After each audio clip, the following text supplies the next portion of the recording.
নমস্কার বন্ধুরা, অবিশ্বাস্য সত্য চ্যানেলে আপনাদের সকলকে জানাই স্বাগত।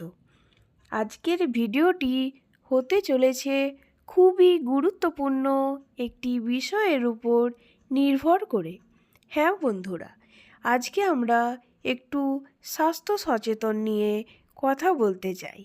সেটি হলো মাঘ মাসে মূলো খাওয়া কেন নিষিদ্ধ, সেই বিষয়ে অনেকেই জানেন না। আমি সেই কথাটি আজকে আপনাদের সকলের সামনে তুলে ধরছি।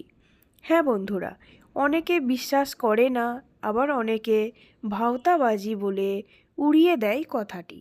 কিন্তু আপনারা জেনে রাখুন, আর এই জিনিসটা কখনোই মাঘ মাসে আপনারা খাবেন না। এতে হতে পারে আপনাদের শরীরের বিরাট বড় ক্ষতি। আমরা সকলেই চাই আমাদের শরীর যেন সুস্থ থাকুক, কারণ স্বাস্থ্যই আমাদের সম্পদ। শরীর ভালো থাকলে সমস্ত কিছু ভালো থাকবে। আর ভগবানের নাম জপের মাধ্যমে আমাদের চিত্তশুদ্ধি হোক, এটাই আমরা চাই।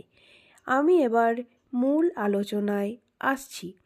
সেটি হলো, শাস্ত্র অনুযায়ী বিভিন্ন তিথিতে বিভিন্ন খাদ্য গ্রহণের নিষেধাজ্ঞা করা আছে।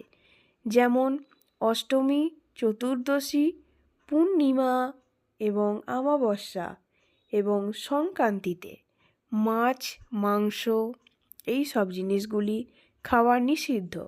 আমি আমার পরবর্তী ভিডিওগুলোতে আমি এই কারণগুলিও আপনাদের সকলের সামনে তুলে ধরব, যাতে আপনারা এই বিষয় নিয়ে সচেতন হতে পারেন। হ্যাঁ বন্ধুরা, গ্রহ, নক্ষত্র এবং রাশিফল আর পরিবেশের সঙ্গে মিলিয়ে চলতে গেলে আমাদের কিছু কিছু জিনিস মেনে চলতেই হয়। তার মধ্যে ভাদ্র মাসে লাউ খাওয়া নিষিদ্ধ, মাঘ মাসে মূলো এবং চৈত্র মাসে শিম। এই জিনিসগুলি আপনারা একদমই খাবেন না, দেখবেন আপনাদের শরীর সুস্থ থাকবে। কী জন্য নিষেধ করা হয় সেই ব্যাপারে আলোচনায় আসি। সেটি হলো, বিভিন্ন তিথিতে বিভিন্ন খাদ্যদ্রব্যে যেমন নিষেধ আছে, আসলে ব্যাপার হলো বিভিন্ন তিথিতে চন্দ্রের আকর্ষণে আমাদের শরীরে বিভিন্ন রসের তারতম্য ঘটে, এবং সেই রসের সঙ্গে যেই যেই খাবারের রস মিশলে শরীরে অনিষ্ট হতে পারে, সেই সকল খাবারই এই সকল তিথিতে নিষিদ্ধ করা হয়েছে। বিভিন্ন তিথিতে শরীরের এই তারতম্য বুঝতে না পারলেও অমাবস্যা ও পূর্ণিমা তিথিতে সেটা ঠিক বুঝতে পারা যায়। শরীরে কাটাছেঁড়া, ব্যথা বা অন্য যে কোনো অসুখ থাকলে তা বেশ বুঝতে পারা যায়। এর মধ্যেও আমাদের সুস্থ থাকতে হবে। বিজ্ঞানীদের মতে মাঘ মাসে মূলোতে এক ধরনের সূক্ষ্ম জীবাণু দেখা যায়, যা মানুষের সুস্থ স্বাভাবিক সন্তান উৎপাদনে বাধার সৃষ্টি করে থাকে।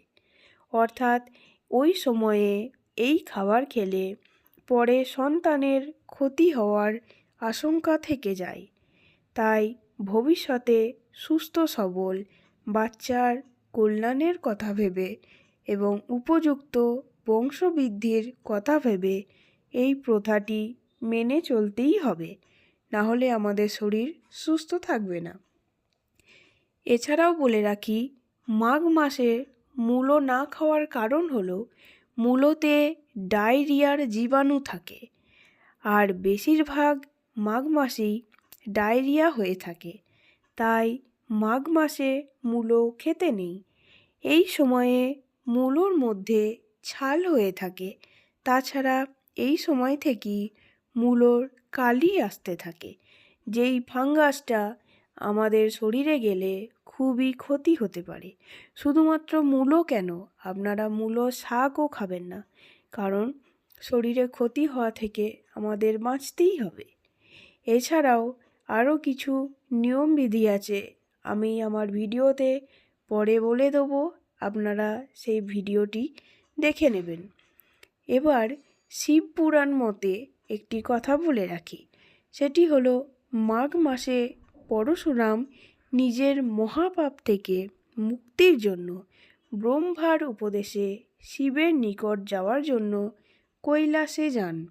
কিন্তু কৈলাসে পরশুরাম শিবের সাথে দেখা করার ইচ্ছা প্রকাশ করলে তাতে বাধা হয়ে দাঁড়ালেন হৈমবতী নন্দন গণপতি অর্থাৎ গণেশ ঠাকুর।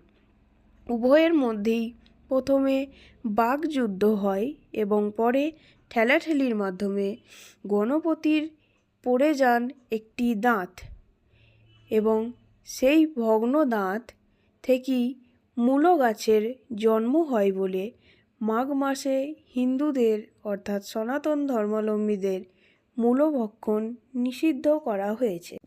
এরকম নানা অজানা তথ্য জানতে আমার চ্যানেলটি সাবস্ক্রাইব করুন এবং আমাদের সঙ্গে জুড়ে থাকুন। সমস্ত কিছু ভালোভাবে জেনে নিন। ভালো থাকুন, সুস্থ থাকুন। ধন্যবাদ।